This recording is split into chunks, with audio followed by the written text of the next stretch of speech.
On this episode, we'll discuss practical tips for attracting volunteers at your church.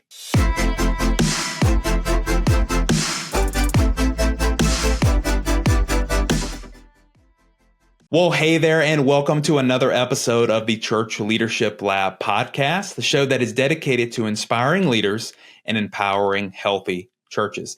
I'm Kendall Connor, and I'm joined by my co-host, Jessica Moore. Hey, how are you there, Jess? Hey, Kendall, doing good. It's Friday. Yes. Super excited.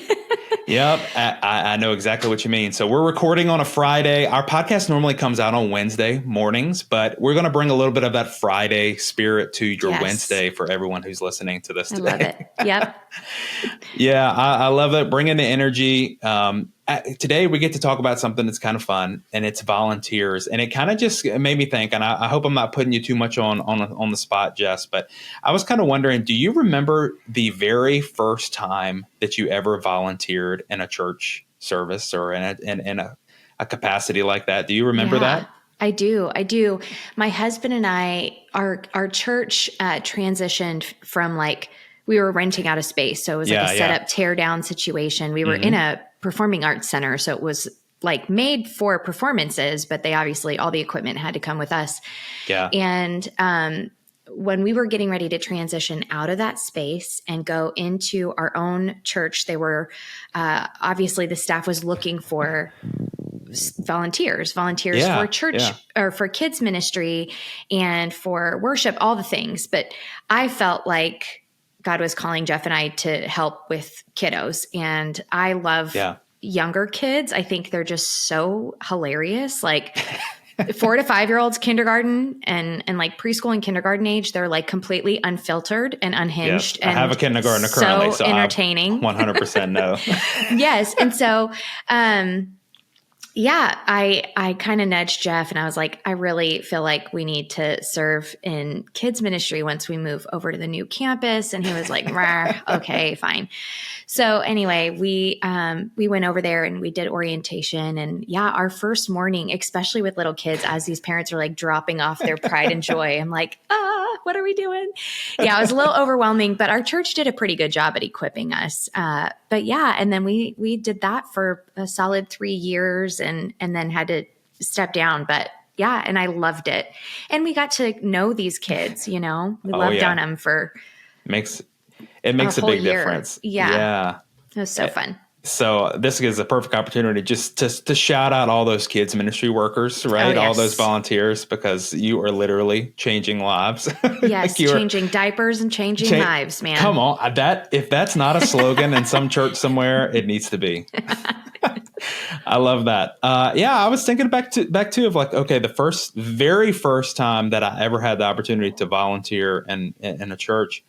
To know me, you need to know that I'm not a musical type person. But I remember when I was first getting into church as a teenager, I thought I was trying to take a survey. I didn't really grow up in church. I went, occasionally and visited occasionally, but I didn't have a lot of a church background when I was just for real getting into church for the first time as a teenager. And I was kind of taking a survey. I was looking around. I was like, okay, from what I can tell, you can either preach, teach, or sing. And I was like, okay, those are the options. I like this. I can't preach or teach on any of these things. I don't know enough. So I was like, oh, well, maybe I can sing. And I'm not kidding you, Jess. I got up there and I sang.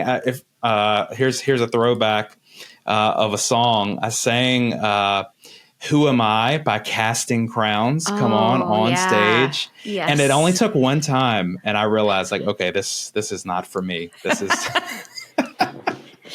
But I figured out some other ways to get plugged in. Yes, luckily, there were some other ways for getting into tech. I love it. Okay, so company karaoke night. I'll know Kendall's ready. He's ready. I'm ready. To sing. Maybe we can bring it back.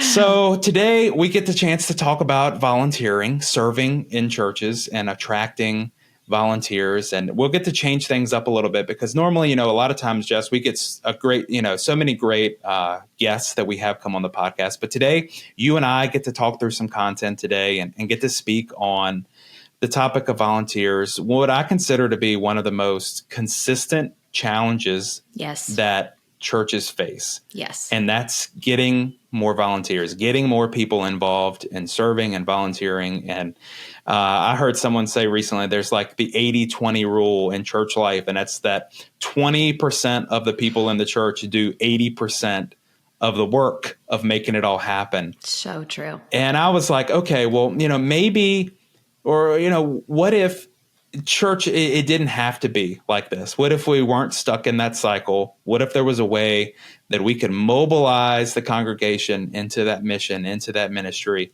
And I think today, as we get to look into some practical steps, I want to get out of that stuck, right? Yeah. To get out of that challenge.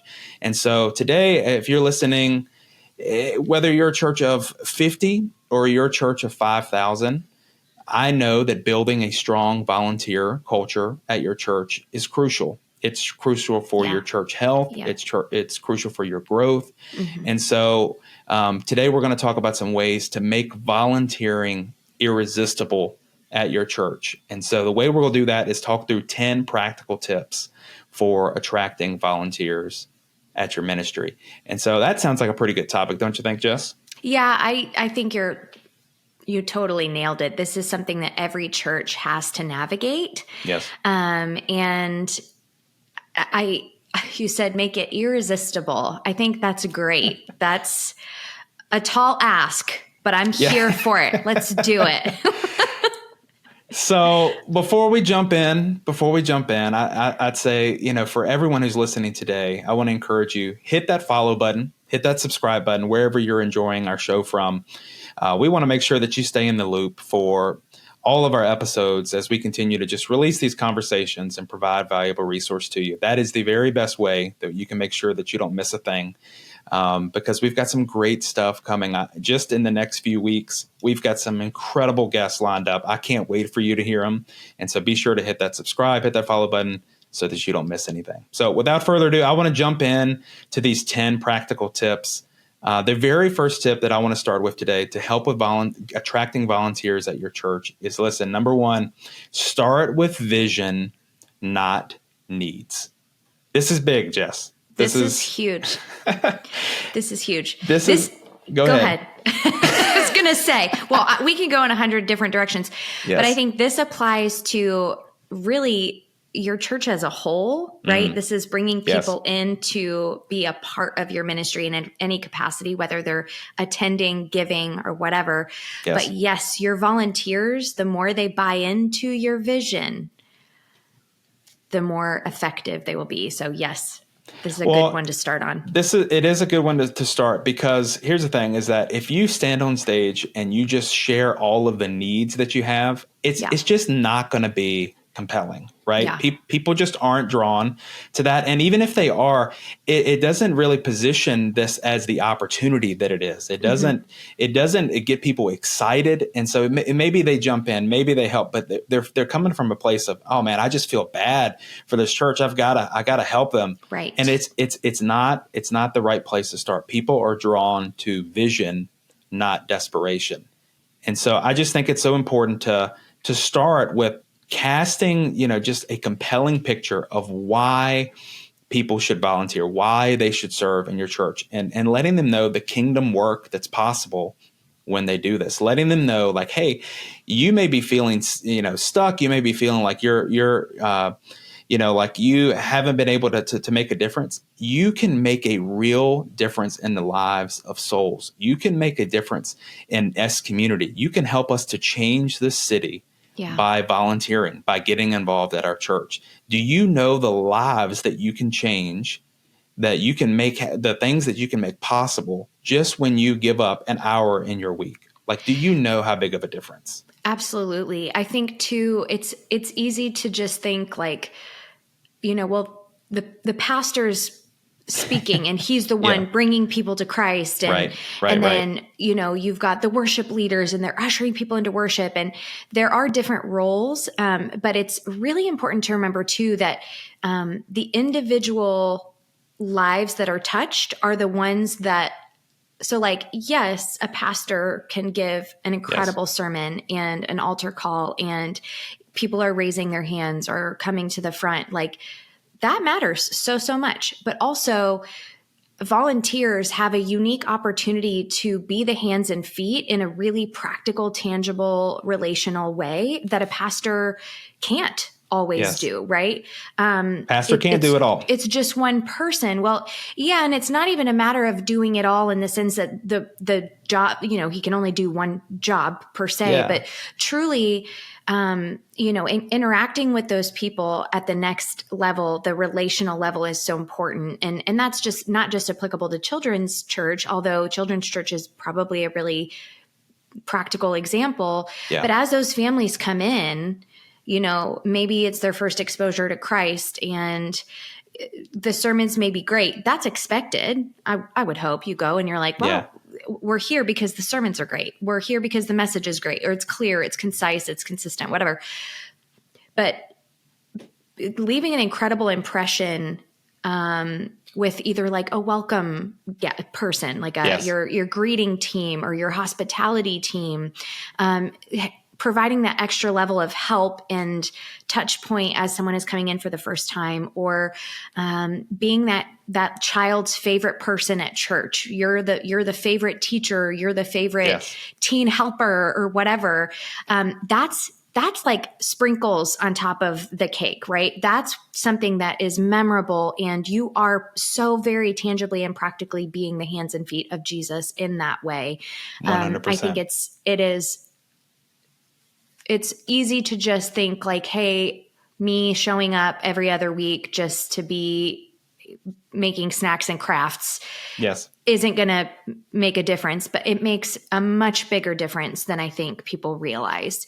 And so if you are able to cast that vision and say, you're not just helping us cut paper for crafts, you are thoughtfully, prayerfully, thinking about each child. And we did a really cool exercise at one of our volunteer nights where we were handed a piece. They took the names of every single kiddo in our children's church within our church management software. And they printed them out onto pieces of paper and then divvied those up amongst everyone who came to this volunteer dinner. And after we were done with dinner, we walked around with those pieces of paper and prayed for every single child by name in kids ministry, which is such a cool thing to do. And having worked in this particular ministry for, a number of years, I knew so many of these kids. Even if I was praying for the second grade classroom, they had been in my class 2 years before. And so it was really cool to be able to pray over them, and you get to know families. Anyway, I'm going on a rabbit hole here in kids ministry, but the big idea is you are tangibly being the hands and feet of Jesus. So it takes everyone, just because you're not on staff per se, or, you are still very much a reason why they come to church and come to Jesus.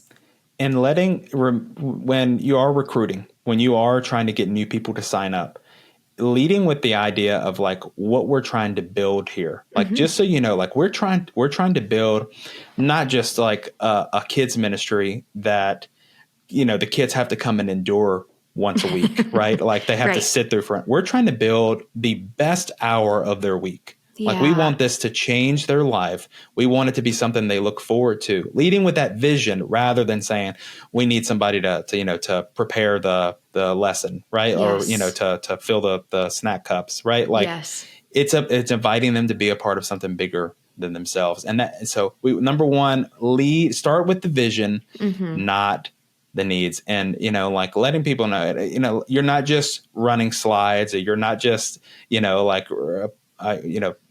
again, with the snacks, preparing the snacks, you're helping people to encounter God. You're helping these kids to get plugged in. It's a big deal. And one more word on this too is you could have the very best facility in the whole wide world. Yes.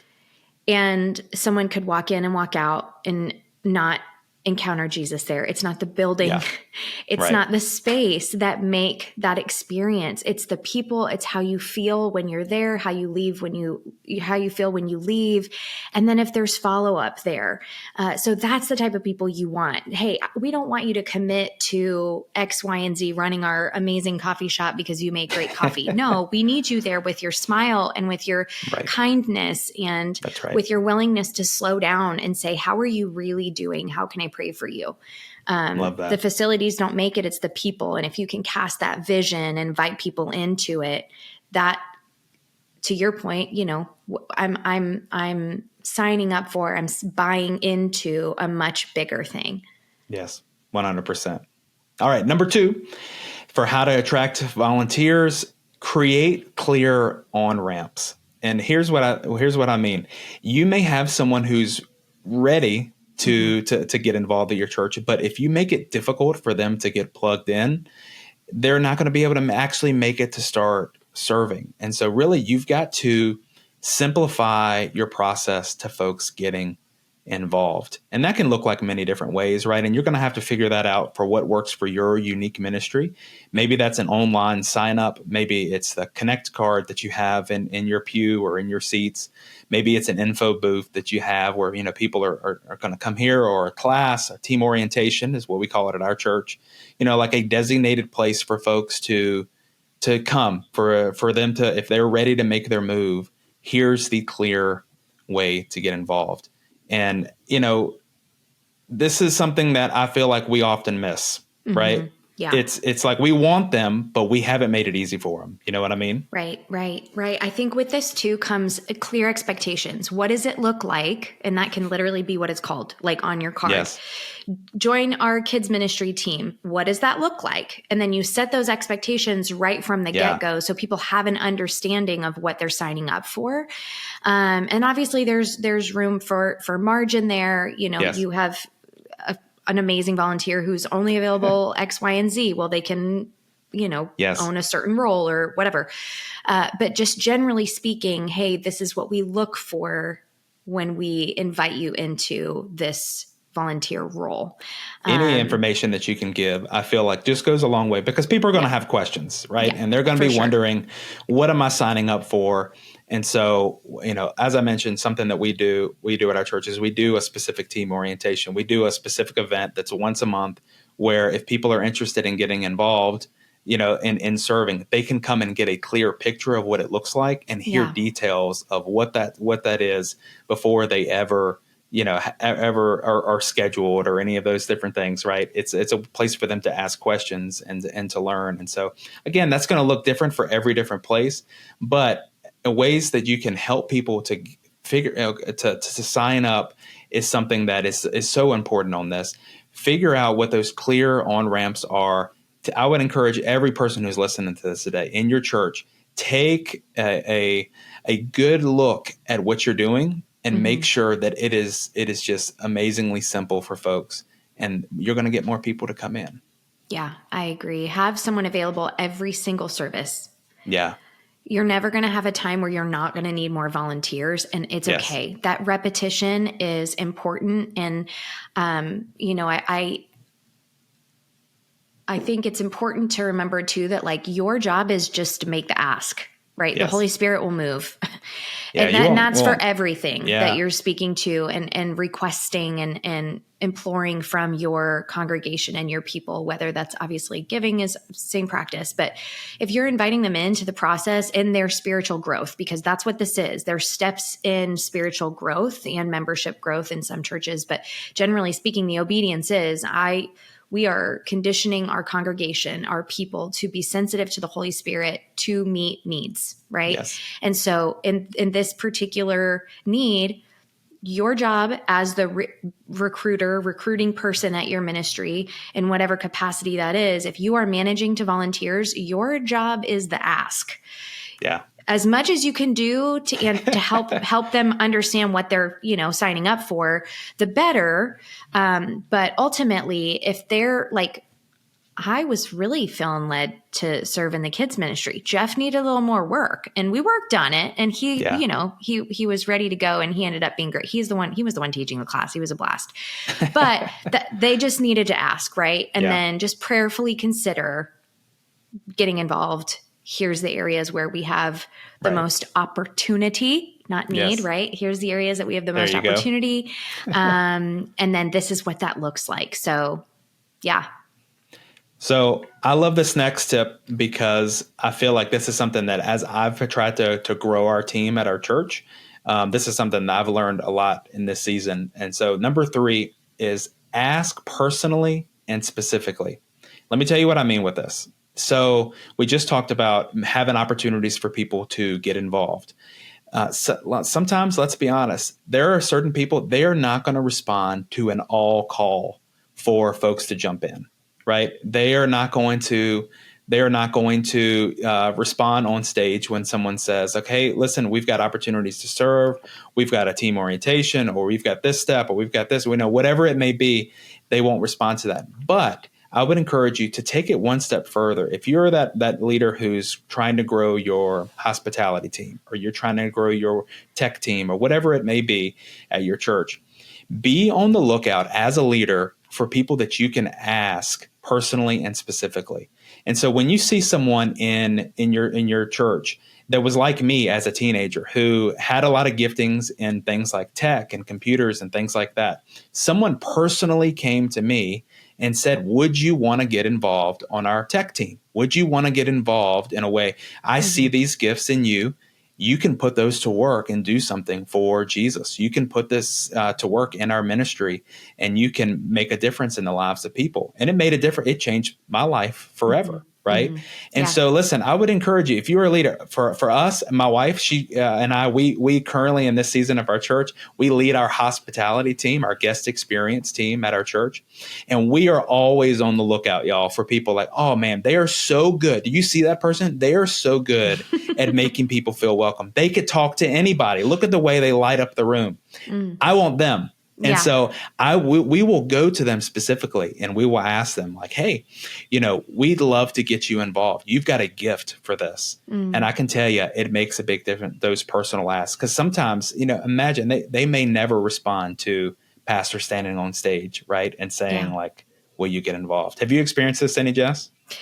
Yeah, for sure. We actually, it's a commitment that we haven't been able to fulfill yet, but we were approached by a new mid-sized group that they're trying to start at our church, or have started now at our church, for marriages.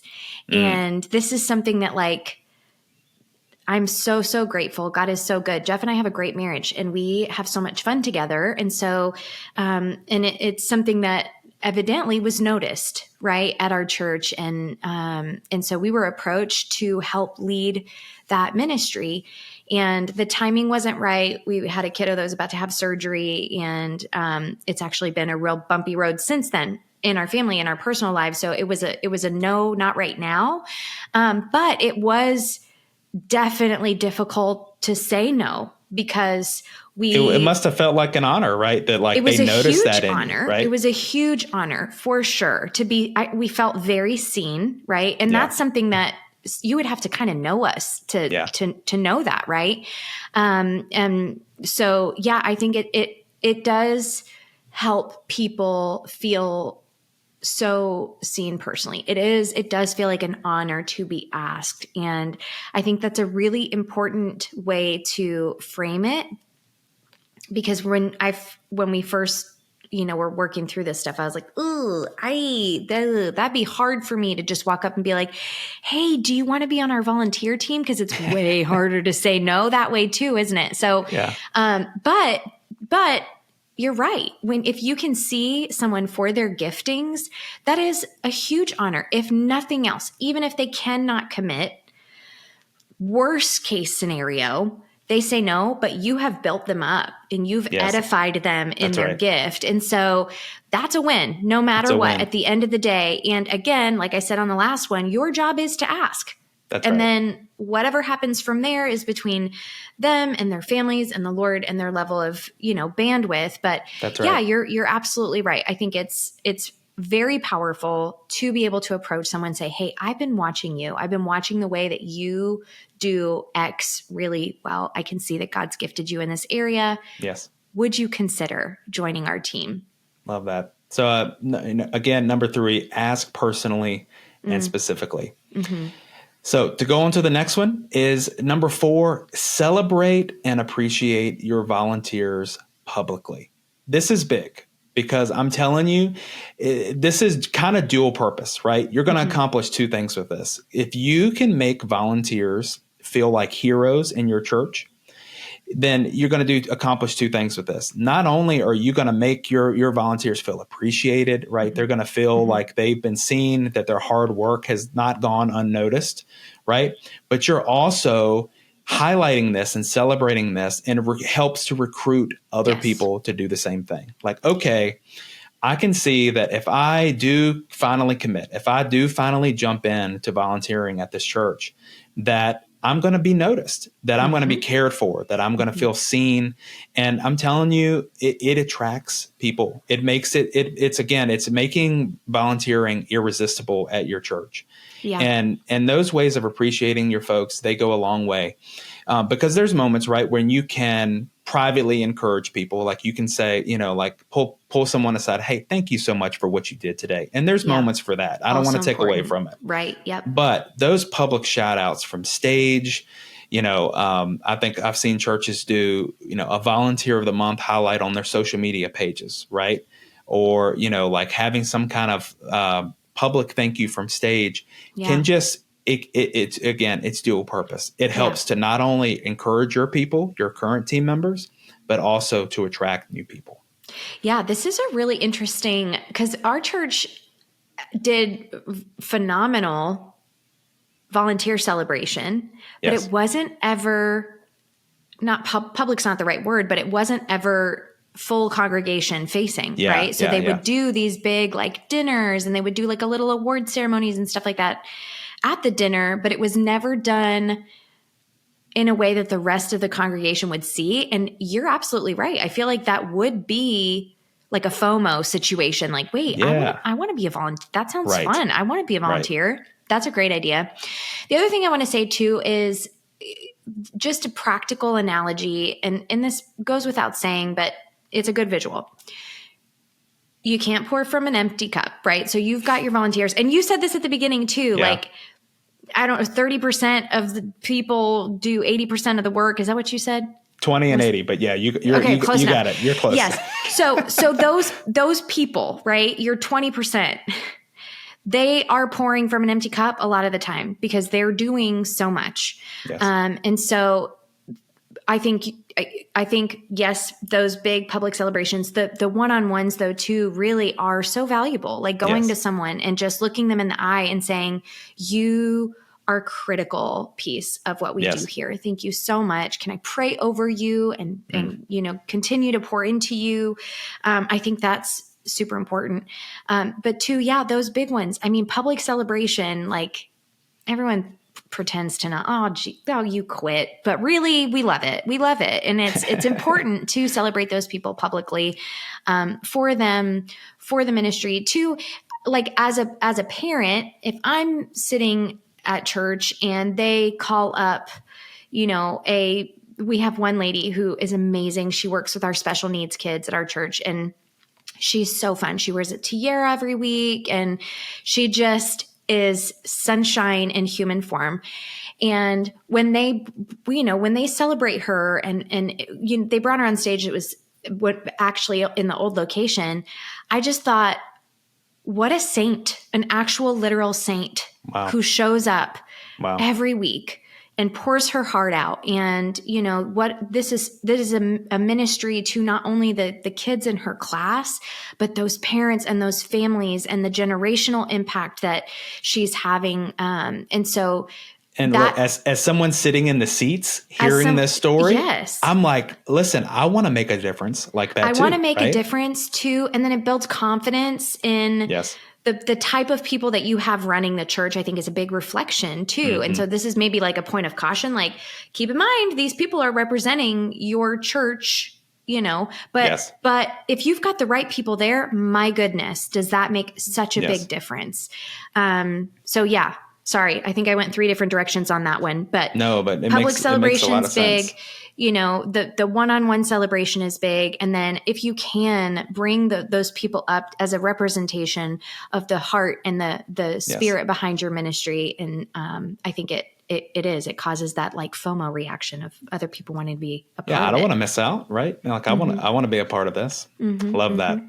All right, number 5, and this kind of works hand in hand with number 4. So number 5 is build a healthy culture, not just a roster. And to me, this is something that's important to me because I'll always want to make sure that we treat people not just as a number, but as a name, right? These are real people. Okay, it doesn't make a difference if you've got 100 volunteers in your church, but you don't care for them. I'm telling you, like, listen, you've got to be a good steward of the of the people that God has given you. And you've got to make sure that there is a great culture around your team of volunteers. People stay where they feel valued and they want to know that they are a part of something that is bigger than themselves. And so what I mean by build a good, healthy culture and not just a roster is you really want to create like a community among your volunteers. This is going to be a group of people who serve together. Ideally, they're praying together and they're enjoying life, laughing together, right? Like all of these different things. And again, when you do have a great culture around your team like that, it does attract more people. It's almost like, man, if your team of volunteers knows that this is something that's amazing to be a part of, they're going to want to get other people involved on it. Other people in your church are going to see how much good fun, like how much again am I missing out if I'm not a part of this, right? Yeah. Let's break that down a little bit because I think part of the hesitation, I would imagine part of the hesitation, having been on the volunteer side, not so much on the recruiting side. So I want you to speak to that too.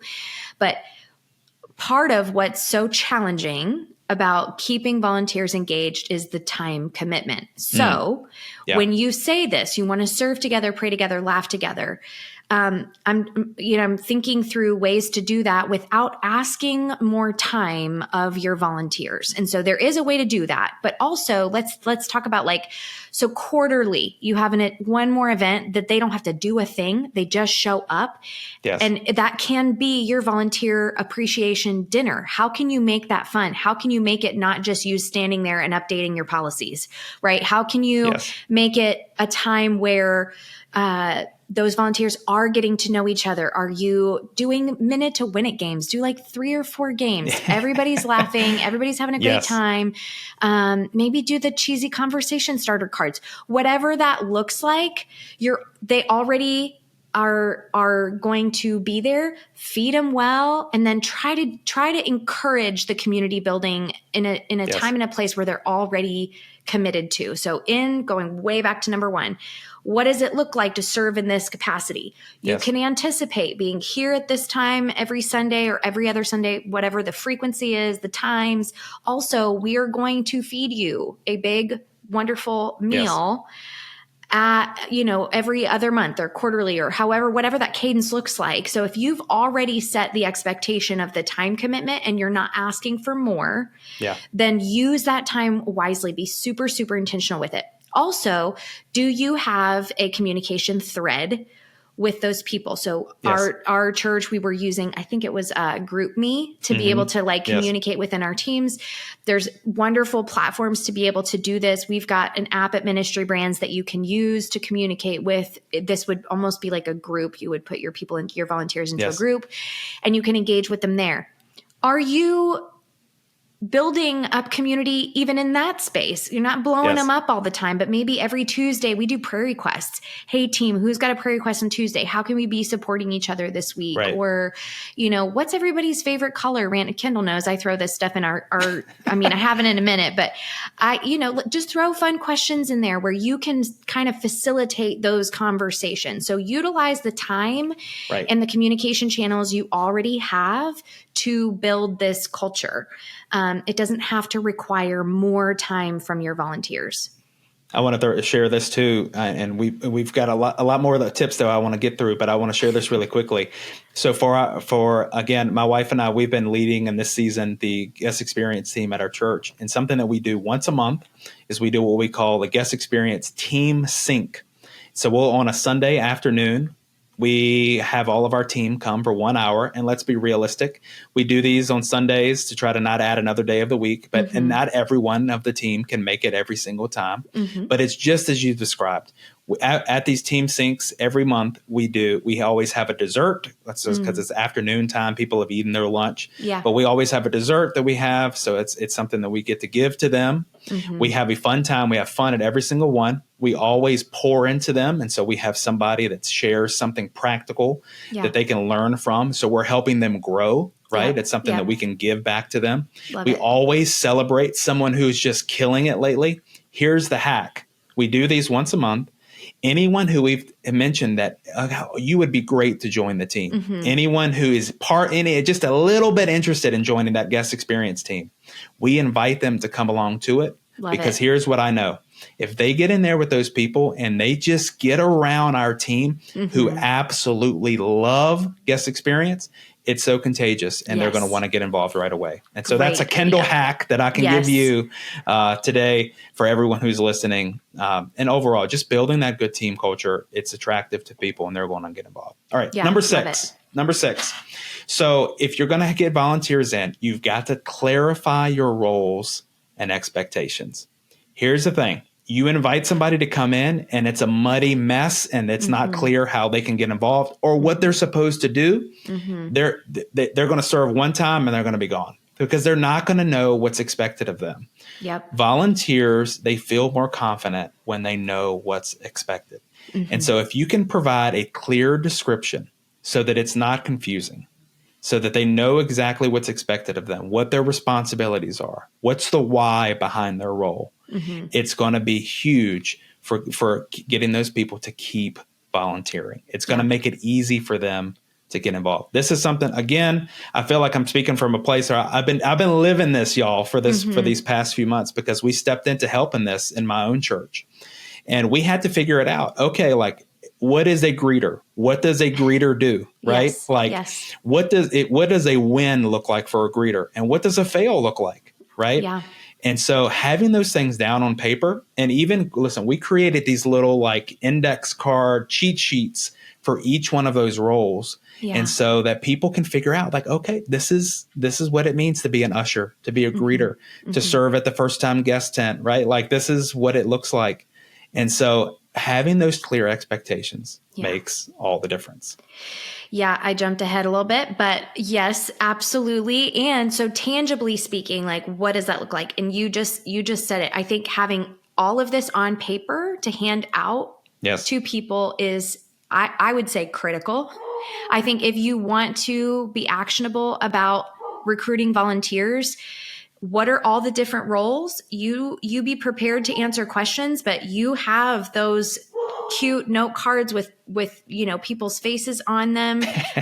Like I'm saying, like if you're in kids ministry, if you've already got a stock image or an image that you're using for kids 100%. Ministry, make that look appealing. And then just clear expectations, time frame, frequency, all of that. The more you've got on there, the less confusion and questions there are. And then the more quickly people can join as well, because they're like, well, you bring up such a good point. Listen, people have real questions like, what time do I show up? Yeah. What time am I supposed to be in place? What time is our team huddle? What time we have provide breakfast every Sunday for our volunteers? What time do I show up to eat? Like these. These are the real questions. Where do I put my purse when I'm serving? All of these things are real things. You've got to provide that information for them and set those clear expectations. I love it. I would take that even a step further and say, if you commit today, here's a little goodie bag. And then you've got something in there for them, including that information, FAQs, whatever. Send it home with them along with like a thank you in advance for everything you're going to do. We love you. Here's a muffin and a fidget spinner. I don't know what you're going to put in there, but definitely gift them right out the gate and feed your people all the time. I love that. Yeah. Maybe your church does t-shirts for your volunteers. That's a good time to get it when they first sign up. Our church does lanyards where they can write their name on it, whatever that is, give those things early. Yeah. All right. Number 7, lower the barrier to entry. Okay, here's what I mean on this, y'all, because sometimes it can feel so complicated to get involved. And here's the thing, is not everybody is ready for a long-term commitment. I shared on this a little bit in a previous podcast episode that we did. Something that I love to do is take advantage of holidays. Okay, listen, on Easter, one Sunday, we're looking for additional hands to make this our best Easter yet. Or maybe you've got VBS coming up, or, whatever it may be. A low commitment could be the perfect starting point for someone to get involved, to offer short-term ask or ways for them to jump in may be the thing to get certain people, because some folks are just downright afraid that they're going to say, hey, I want to be a greeter. And they're going to be stuck there every Sunday from now to the rest of eternity, right? Yep. Till Jesus comes back. No, that's such a great point. Be mindful too of, and I'll be honest with you. You have to be realistic about what it takes for people to actually plug into that role. So, and we've talked a little bit about this in other podcast episodes, but logistically speaking, you got to plug these people into your CRM, into your church management solution. There's a good chance you're going to run a background check. So these are things that you need to be mindful of. And so when we're talking about low barrier of entry, if there are people who are hesitant, find something that's realistic, that you're not going to be asking them to jump through 5 different loops for one event. And so, because that in a way could be deterring too, I don't know that I'm ready to sign my life away yet. Can we just, we just want to come and show up and then leave when we're done. So I think parking team, come on. Yes. There you go. You want to drive a golf cart? That's fun. Yep. We need you. Come on down. No, I think that's something just to think through. What does it require from your team to have that volunteer? Try to make it something that's manageable for you, for them. It's not intimidating, but gives them a really good idea of what it feels like to be part of that volunteer culture at your church. Yes. And you got to meet people where they're at. Some people are going to be the every Sunday people. Right. Others are, I can do one service once a month and that's it. And others are just going to be your big event folks, they're your big Sundays, and that's fine. Meet people where they're at. And, I like what you said, for certain roles, there are higher expectations, higher needs, serving in kids ministry, you got to have that background check. Maybe if someone is hesitant to even get involved at all, maybe don't plug them in the area, right? That's going to be, they're going to have to do more or, go through those different requirements. So that makes total sense. Love that. All right. Number 8, match people to their passions. And this goes back to, some of the other things that we've touched on. But honestly, when people serve in areas of their gifting, they thrive. Again, going back to me, my own story. So, when I was a teenager, finding that I could use my gifts in tech to serve the Lord, to help people find Jesus. Come on, it made me come alive, right? It was my favorite that I could not wait to get back to church. And, folks say leading worship was not. Leading worship. You had to bring that back up, Jess. I wanted to. So, here's the thing is that a lot of times we feel guilty asking people to give up their time. We feel guilty of, just asking them we don't want to be a burden to people. But I just want to remind you that when you're asking people to do something in church, if you can get them in that right spot to kind of find something that they're passionate about, you literally could be changing their life. It changed my life to get involved at church. It sparked something in me that I was passionate about ministry, passionate about helping people to get closer to God. And so don't feel like you're burdening someone when you're asking them to do something. But if you're really trying to match people up to their passions, you could be helping them fulfill the calling that God's got on their life. And so anytime that you can talk with people and just hear their heart, hear what they love, hear, the things that get them excited when they wake up in the morning, those are things, those are conversations that you can help people to really get plugged in something that's going to be meaningful to them, that's going to be fulfilling to them. And it's a way that you can attract more people to your ministry, to serving. Yeah, I agree. I think you got to kind of shift the mindset from asking to inviting, right? And it's not a need, it's an opportunity. And if you can identify those giftings, then it'll feel comfortable. It'll feel like an opportunity instead of just like, hey, we really need you to change diapers. No.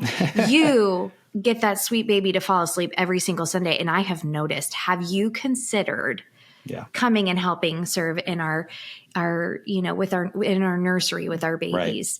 Right. And we've like, practically speaking, I always try to bring it back to like, but tangibly, I know the why, I understand, but tell me the how. So how do you logistically tackle that? How do you obviously are not going to form a relationship with every single person at your church to be able to know what their personal giftings are. So how can you execute on that? We had a podcast guest a few episodes ago, Greg Atkinson. He said a quote that has really stuck with me. And he said to walk slowly through the pews. And that really has grabbed me. It has stuck with me since we recorded that.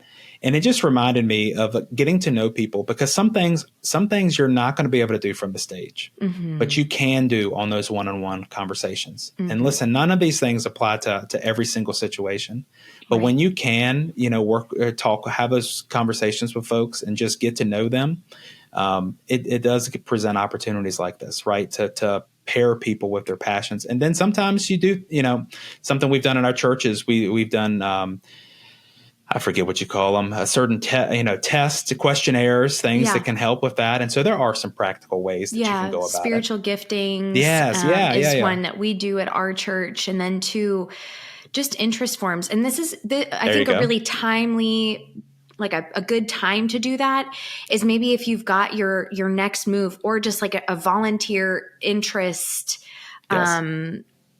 what are they called? Like a job fair, like a volunteer fair. And you can, at that point in time, there's an opportunity to volunteer in different ministries. People will generally be drawn to one or the other. Or if you've got that unicorn volunteer that's like, where do you need me? I'll go anywhere you want. Then spiritual gifts test would probably be good to kind of tap into. And then interest form, force a little bit of like, hey, well, we don't want to put you somewhere where you're going to be like absolutely miserable. So lean into that. Yeah, it makes a big difference. And, there's no one size fits all like situation for this, right? Like there's no magic bullet. Like you're going to have to maybe even try some things. And so maybe, having a volunteer Sunday, having a job fair, having those different things, just try it. What one thing could you do this month that would make a difference in attracting volunteers to your church? And so trying different things goes a long way. Again, match people to their passions. And, maybe there's going to be opportunities where people get involved and it's not the right seat on the bus for them. Finding the right spot on them, even if it's on another team, is an important thing to do. All right. Number 9, ways that you can attract volunteers and honestly keep volunteers is to foster relationships with team members. Serving is just so much more than a task. It is more than a checklist, more than a to-do list, right? It is a relational experience. And I will say this, volunteers who feel like they are a part of a community will stay longer. They will rave to their friends of the experience that they've had. And so anything that you can do for your current volunteers to make them feel like they are a part of something, again, it is going to make it irresistible to the folks in your church who are not currently serving. Things that we do, we've talked about, having meals, having celebrations, having gatherings, have those different things. But there's some other practical things that we do as well. Celebrating birthdays and anniversaries for those team members. I always say, like, what you can't do for everyone, do for somebody, right? So we may not be able to do that for everybody in our church, but it is something that we can do for our team members. And so when we huddle up on Sundays and we have everybody together, we celebrate those birthdays and make sure that no one is left out. We will pray together and take prayer requests from our teams. Again, that's not something that you can do for everyone on Sunday morning, but it is something that you can do for the folks that are coming together and they're serving, because it is a smaller group. And so gathering everybody together 10 minutes before they serve, I'm telling you, that huddle or we do at our church, we do huddles for our teams. And so that's just the kids team huddling together. That's just the guest experience team huddling together, whatever. And then we also do a team rally in the mornings. That's everyone. So you're talking about the large group, and it's in those moments where I'm telling you, we make it like a party. So it's a celebration. And then it's in those smaller huddles where you get to share things like those prayer requests. Again, that's where those relationships are formed. And people can be open, right? We almost treat our teams like small groups. Yeah. Like somebody's going to know my name here, right? Yeah. Somebody's going to know what I'm walking through. Yeah. And let me just release whoever's listening is likely the person that like manages the entire volunteer situation at your church. So let me just encourage you. This is a great place to delegate, right? So you have hopefully leaders for each department of your volunteers, possibly even like our church has multiple services. So we've got a leader for our Sunday morning kids ministry, right? Yes. And so this is a really good place for you to bump those tasks down and say, hey, Shelly, you're running our Sunday morning 10 a.m. service. That's right. Make sure that you come ready to hand out those birthday gifts, which have already been pre-purchased because you're that organized, not Shelly, but the person above, right? So here's the gifts that we've got pulled for so-and-so and so-and-so. Make sure, just reminder. And this goes back to those little index cards, possibly like, hey, you are like a classroom lead. Here's your index card of what that looks like. You are a Sunday morning kids ministry leader. Here's what that job looks like. But this is one of those opportunities to say, hey, I can't remember every single volunteer's birthday. Great. You've got leaders that you can lean into to be able to exercise on those extra little bonus relationship points. 100%. And you've got to use that church database to your advantage, right? You've got to be pulling up in your CHMS, you've got to be able to know that's how you pull that report, right? Like you got to know and don't feel like you've got to, go on Facebook and pull everybody's birthdays. Oh gosh, that'd be exhausting.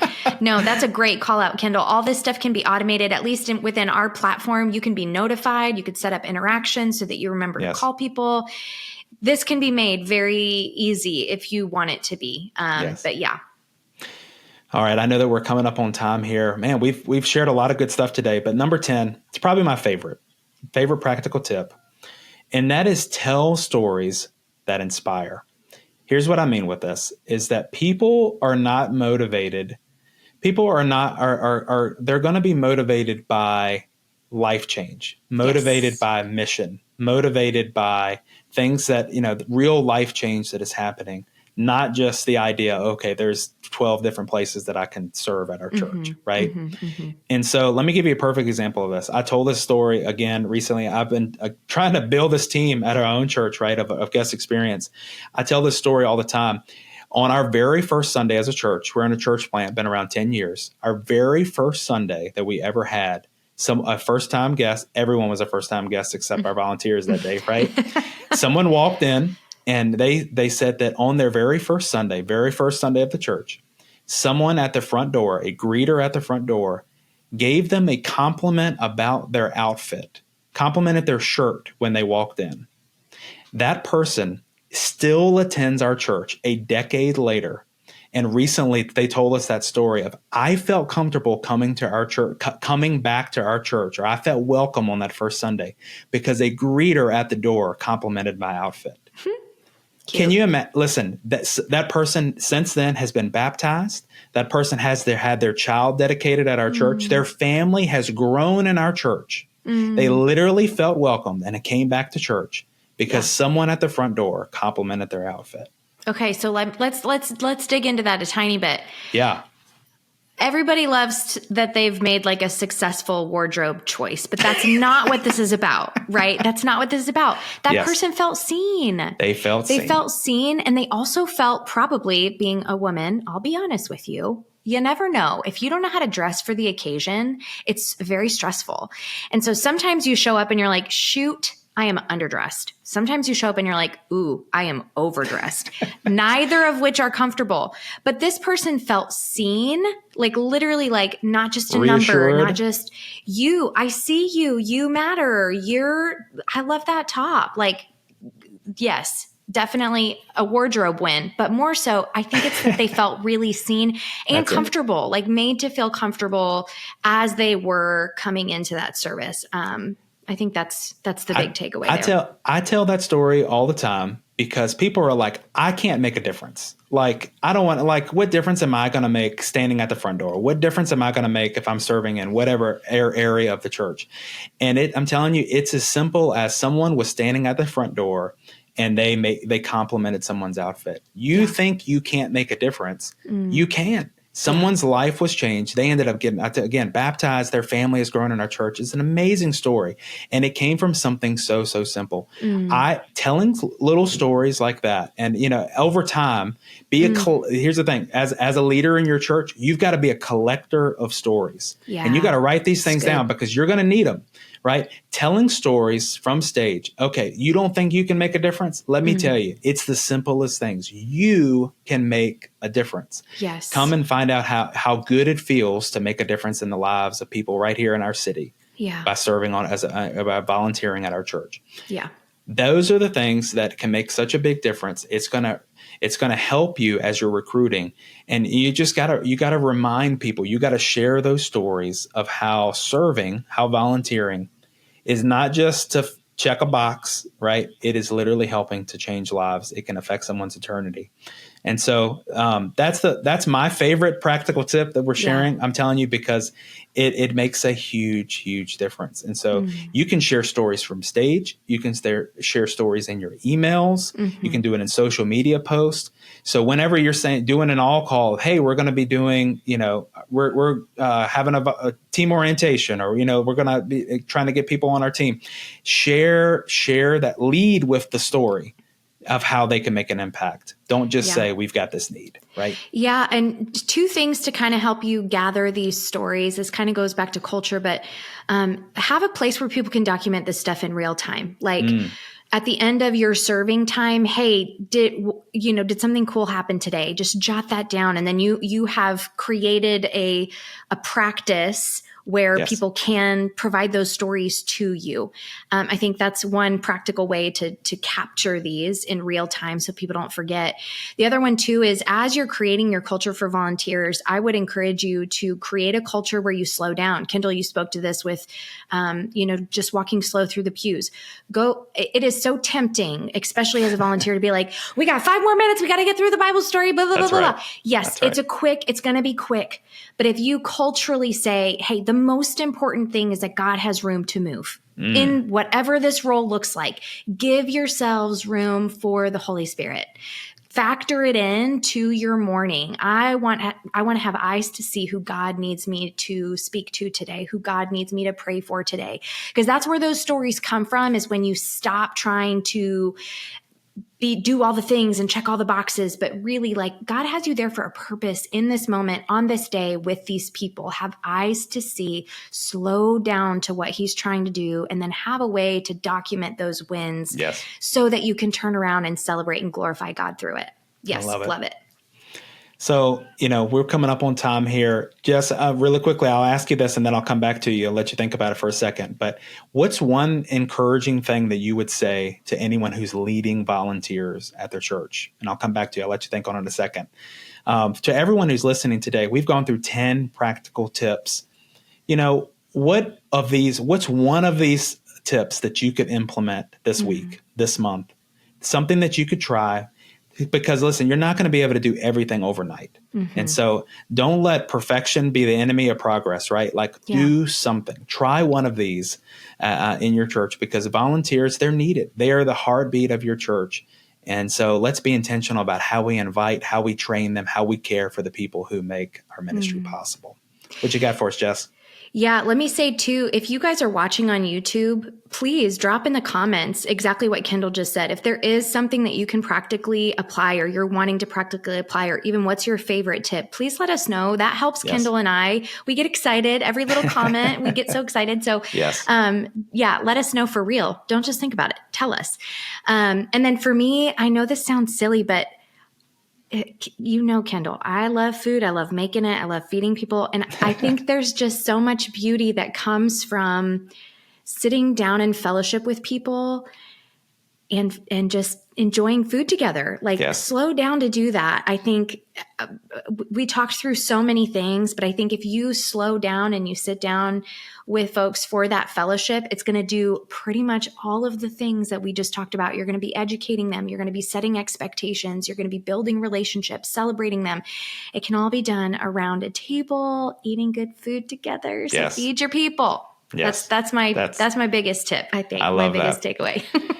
And I just want to remind everybody, we talk about it some here on our podcast, but we have software that's available at Ministry Brands. Amplify is an incredible all-in-one tool that can help you to make all of this stuff easier. Don't feel like you have to take on everything alone. And so if you've never checked that out, be sure to go over to ministrybrands.com, check out Amplify. It's a great way to make this easier. So thank you all for everyone for being a part of this. Jess, thank you so much for having this conversation with us today. It's been a lot of fun. And, for everyone who's listening, I would just encourage you, if this episode has been valuable to you, share this with someone in ministry, share it with a friend, and, leave us a review, leave us a YouTube comment. As Jess said, we love to hear from you. And that helps us just to keep equipping you guys, to keep encouraging leaders around the world just like you. And so hit that follow, hit that subscribe button. We'd love to keep these conversations coming your way. So until next time, keep leading well, and we'll see you right here next week on Church Leadership Lab. This episode of the Church Leadership Lab podcast is brought to you by Ministry Brands, the largest provider of church technology software. Over 90,000 churches rely on Ministry Brands for their single platform solution that brings together all the digital tools a church needs. From online giving to websites to church management software and more, Ministry Brands is leading the way in simple to use, innovative solutions, all with the goal of empowering healthy churches. To learn more, visit ministrybrands.com.